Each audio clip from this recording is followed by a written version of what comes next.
ஒரு அம்மா செருப்பு வாங்கிறதுக்காக செருப்பு குடவுனுக்கே போயிருக்காங்க. அங்கே இருக்கிற எல்லா வெரைட்டியான செருப்பும், எல்லா வகையான செருப்பையும் எடுத்து போடுங்க, அதை எடுத்து போடுங்க, இதை எடுத்து போடுங்கன்னு சொல்லியிருக்காங்க.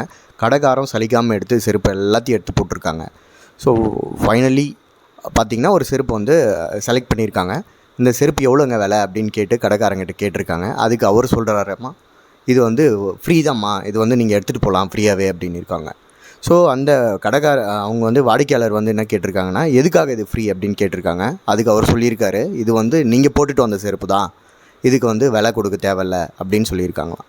ஸோ நமக்கு வாழ்க்கையில் நிறைய பேர் என்ன நினச்சிட்ருக்காங்கன்னா, நம்மக்கிட்ட இருக்கிற திறமையை விட்டுட்டு நம்மளுக்கு அது வருமா, இது வருமா, அது பண்ணலாமா, இதை பண்ணலாமான்னு சொல்லிட்டு இப்படியே யோசிச்சுட்ருக்கோம். ஸோ பெரியவங்க சொல்லுவாங்க அந்த காலத்தில், உன்னை அறிந்தால் நீ உன்னை அறிந்தால் இந்த உலகத்தில் போராடலாம், உயர்ந்தாலும் தாழ்ந்தாலும் தலை வணங்காமல் நீ வாழலாம்னு சொல்லிட்டு.